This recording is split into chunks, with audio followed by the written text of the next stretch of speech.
All right, welcome back. Doing a review of the H&K P2000sk. But before we start, the best way to give the review is for you to close your eyes. You watching this video, close your eyes.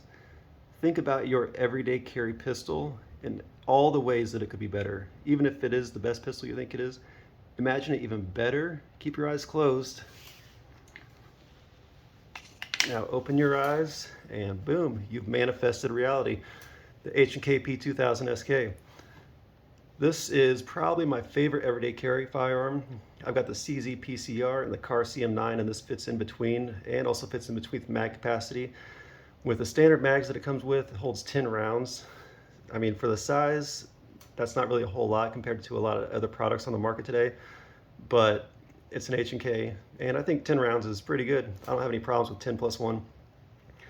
But H&K, they use a special blend of steel for their slides, for their barrels. Supposedly their barrels are so strong you can get a squib and take another shot with it and it won't blow up on you. I wouldn't try that. I'm not even sure if that's true or not. I'm just here to spread rumors. But polymer frame and interchangeable back straps. And you can also get different base plates down here. You can get one that's flush, or you can go with this one that's got a little bit sticking out. Either way, it conceals about the same, really. But I did change the sights out to XS big dot sights. The ones that it came with were fine. They were just standard 3-dot sights, no tritium or anything like that.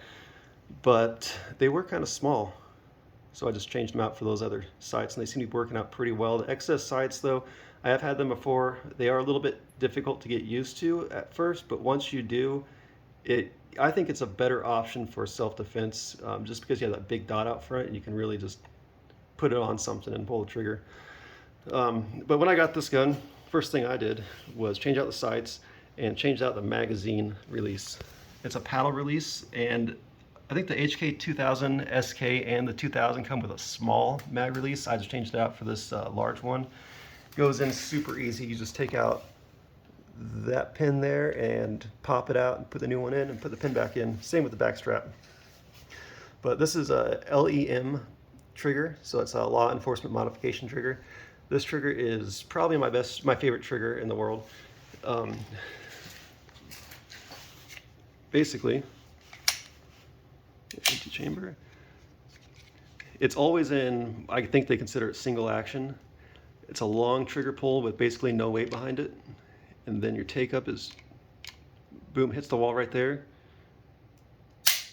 And that's your break. Very nice, very light. And then, of course, you want to take another shot, you got to do the same. However, let me see if I can do this. If I pull the trigger, the slide racks, but I'm keeping my finger down. If I go to the reset, that's where it resets. And then you let go of the trigger fully, it goes back to the full forward mode. But like I said, it's a light trigger pull. Light and still light. And of course, if your round doesn't go off, you can always get another shot off. I have fired an LEM trigger on a USB compact, I believe. Shout out to Tate if you're watching this with your sexy ass USB. Hopefully you still have it. But that kind of got me into the HKs and the LEM triggers. HK, I believe, has a pretty strong double action pull for a lot of their standard firearms, a lot of their standard pistols. From what I understand, it's a very smooth trigger pull, but it's a very heavy trigger pull for the first pull in double action. I've never fired a double action HK, only the LEM, and I love it.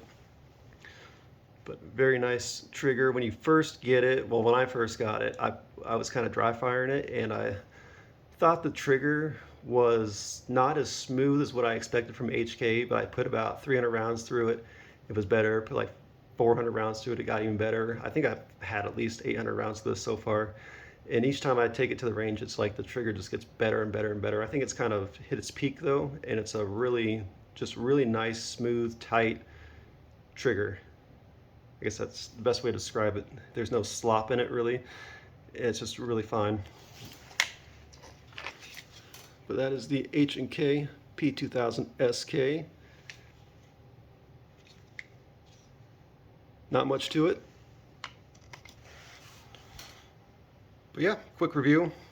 Can't really think of anything else to say about it besides it looks cool as shit. And it's HK, so it's got the reliability, it's got a name behind it, it's got the track record. And I guess the 2000 series is just an upgraded USP, and then the P30 is just an upgraded P2000. So whether it's a USP 2000 or a P30, it's all pretty much in the same ballpark reliability wise and all that. I mean, it is HK. They even do pretty cool things, like you see the back of this trigger, or the back of the hammer there. It's got like a little pad on the back of it there, I guess in case you drop it. But that's pretty cool. And I noticed inside of the chamber, there's no way I get it on camera, but there's a ring inside of the chamber towards close to the rifling. And I guess that's a modified chamber to help with whatever. And from what I understand is other firearms have it too, maybe, just in a different way, but HK has like a ring inside of there. So if you see that, it's not a defect or anything, it's just what HK does. And of course it's got the polygonal or octagonal rifling, or whatever you want to call it, not traditional rifling. So that should help out with some accuracy if you're concerned about that within 7 yards. But I've had it out to about 25 yards. Not a problem with accuracy or anything. I can hit a clay dove, so that's good enough for me.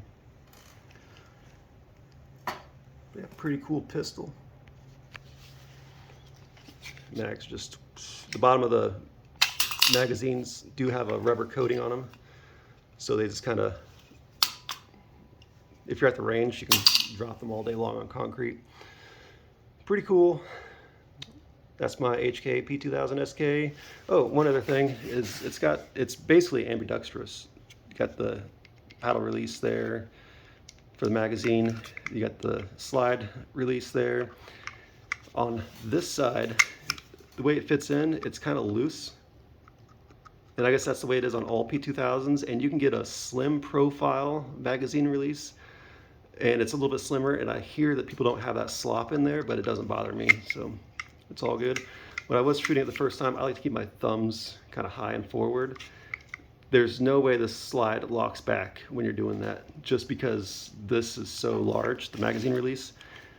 It just gets in the way of your thumbs. So if you don't want to have that malfunction, you just hold it like that, pretty much.